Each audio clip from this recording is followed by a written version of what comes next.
এরপরে রব্বুল আলামিন বললেন, যখন আমি আল্লাহ রব্বুল আলামিন তাদের দুনিয়ার জীবনটা সৎকীর্ণ করে দেব, আর ওয়ানাহশুরুহু ইয়াউমাল কিয়ামাতি আমা, ওই কিয়ামতের মাঠে তাদেরকে আমি আল্লাহ অন্ধ করে উঠাবো। নাউযুবিল্লাহ। কাকে?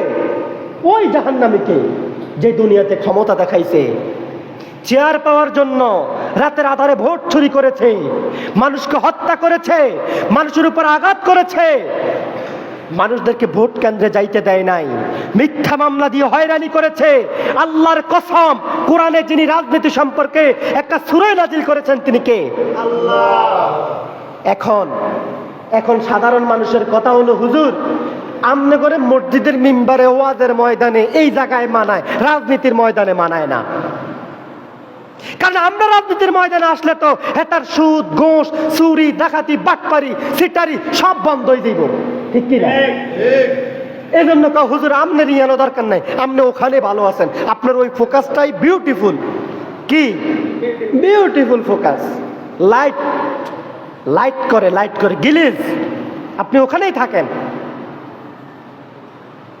এই জন্য প্রিয় ভাইয়েরা, আপনি যেই দলই করেন আপনার ভিতরে ভিন্নতা থাকবেই, কিন্তু আল্লাহকে ভয় করে করেন, আল্লাহর ভয়টা অন্তরে রাখেন।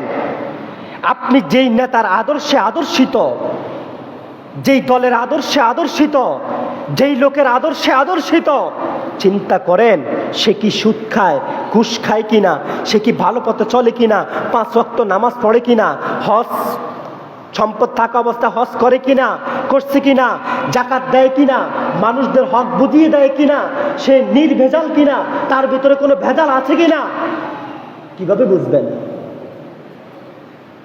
অনবেলে হুজুর আমরা কি কোনো ইসলামিক দলে গেলে পাইয়া যাবো না?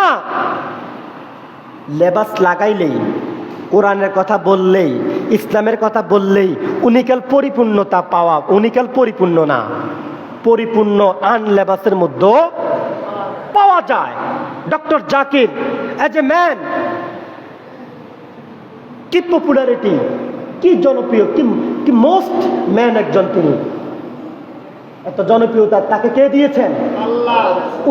উনি কি আমাদের মতো জুব্বা গায়ে দেয়? গায়ে দেয় না। এই জন্য ভালো মানুষ শুধু কাল জুব্বা গায়ে দিলে হয় না, শার্ট প্যান্ট পরনেওয়ালার ভিতরে লক্ষ লক্ষ মানুষ ভালো মানুষ আছে, ঠিক কিনা? আপনি তার আদর্শে আদর্শিত হন, ডোন্ট কেয়ার, কোনো সমস্যা নাই। আপনার নেতা যদি জাহান্নামী হয়, মনে রাখবেন আপনিও জাহান্নামী।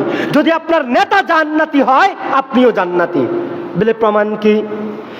রব্বুল আলামিন বললেন, ওয়াকালা রব্বানা ইন্না আতা'না সাদাতানা ওয়া কুবারানা ফাআদাল্লুনাস সাবিলা।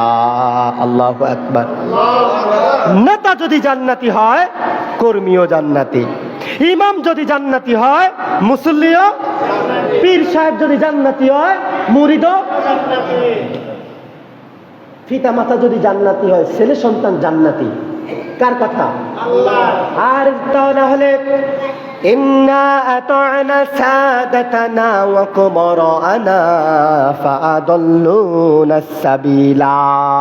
যদি নেতা বলেন, খতিব বলেন, পীর বলেন, ইমাম বলেন, পিতা বলেন, টিচার বলেন, যে কেউ বলেন, যদি সে জাহান্নামী হয়ে যায়, আপনি নিজেও জাহান্নামী। ইন্না আতা'না সাদাতানা ওয়া কুবারানা ফাআদাল্লুনাস সাবিলা। সেদিন কর্মী বলবে, আল্লাহ আমি নেতাকে ছাড়া জাহান্নামে যাব না। কে বলবে? কর্মী বলবে। মুসল্লি বলবে, আমি আমার ইমামকে ছাড়া জান্নাতে জাহান্নামে যাব না। সন্তান বলবে, আমি আমার পিতাকে ছাড়া জাহান্নামে যাব না। তাহলে আল্লাহ বলবে করণীয় কি? তখন সে বলবে ফাআদাল্লুনাস সাবিলা।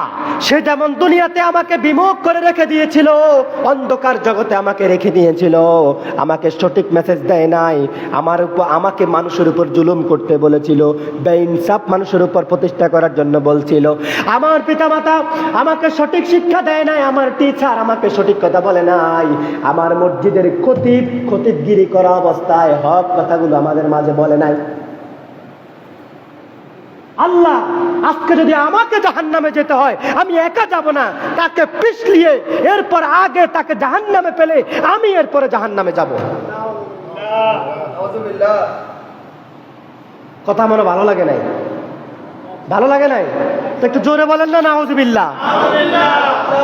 আগে সে জাহান্নামে যাবে, এরপরে আমি যাব, কারণ সে আমাকে আল্লাহর জিকির থেকে ওয়ামান আরাদা আন যিকরি, সে আমাকে বিমুখ করে রেখে দিয়েছিল। আজকে যদি আমাকে জাহান্নামে যেতেই হয় আগে তাকে আমি পিছলিয়ে জাহান্নামে নেব, এরপরে আমি ঢুকবো। এবার আল্লাহ কি বলবে? আল্লাহ বলবে যা যা বান্দা, আমি আল্লাহ তোর অর্ডার মেনে নিলাম, আগে তাকে পিছলিয়ে তুই জাহান্নামে ফেলে দে, তারপরে তুই জাহান্নামে ঢুক।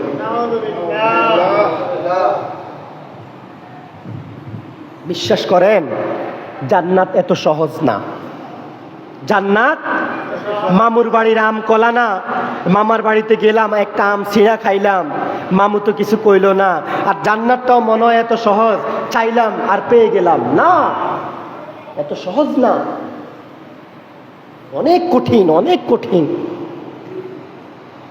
এরপরে দেখেন ওই বান্দাকে যখন আল্লাহ পাক রব্বুল আলামিন কিয়ামতের মাঠে অন্ধ করে উঠাবে, কোন বান্দাকে মনে আসেনি?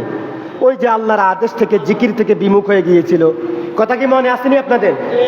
আমি কিন্তু এখন আপনাদের শিক্ষক, কারো সন্তান, কারো ভাই, কারো ছোট ভাই, কারো বড় ভাই, যাই হয় আমিও এখন কি আপনাদের কি কথা কিন্তু মনে রাখতে হবে। ওয়াজ শুনছেন আর মসজিদের বাইরে গেছেন, এই কান দিয়া ফালা দিচ্ছেন, কোনো লাভ?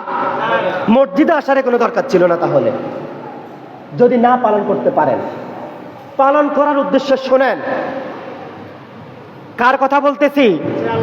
যে আল্লাহর জিকির থেকে, আল্লাহর আদেশ থেকে, আল্লাহর কোরআন থেকে, রাসূলুল্লাহর বিধান থেকে, রাসূলের সুন্নাত থেকে যে নিজেকে বিমুখ করে মুখটা ফিরিয়ে নিয়েছে, এগুলো মানে নাই, তার কথা বলছি। কিয়ামতের মাঠে আল্লাহ তাকে অন্ধ করে উঠাবেন। কে? আল্লাহ। আল্লাহ যখন তাকে অন্ধ করে উঠাবেন তখন সে বলবে ও আল্লাহ আপনি কেন আমাকে অন্ধ করে উঠালেন?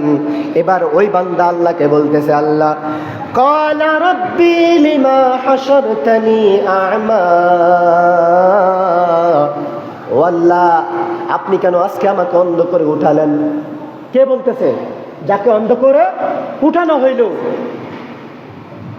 আমি তো দুনিয়ার জমিনে অনেক বড় চক্ষুষ্মান ছিলাম। দেখেন এখানেও ক্ষমতার কথা চলে আসছে। ওয়াকাদ কুনতু বাসীরা, এখানেও চলে আসছে।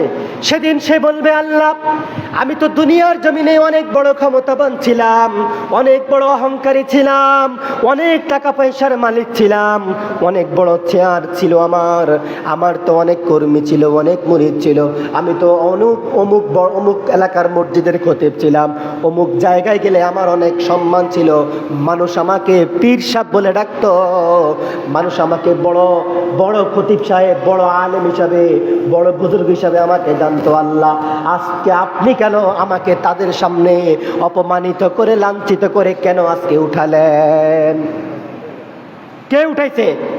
এবার সে আল্লাহর কাছে বলতেছে এগুলো, আল্লাহ কি অপরাধ ছিল আমার, আল্লাহ কেন আপনি আমাকে অন্ধ করে উঠালেন?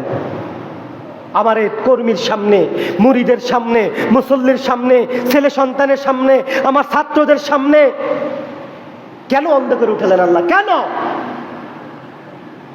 জবাব কি আসেনি আল্লাহর কাছে? কথা কয় না, আসেনি? আসেনি? আল্লাহ বলতেছেন, বান্দা তোকে আমি আল্লাহ কেন আজকে অন্ধ করে উঠালাম, কেন এত লাঞ্ছিত অপমানিত হেয় প্রতিপন্ন করলাম? জবাব তো আমি আল্লাহর কাছে আছে রে বান্দা।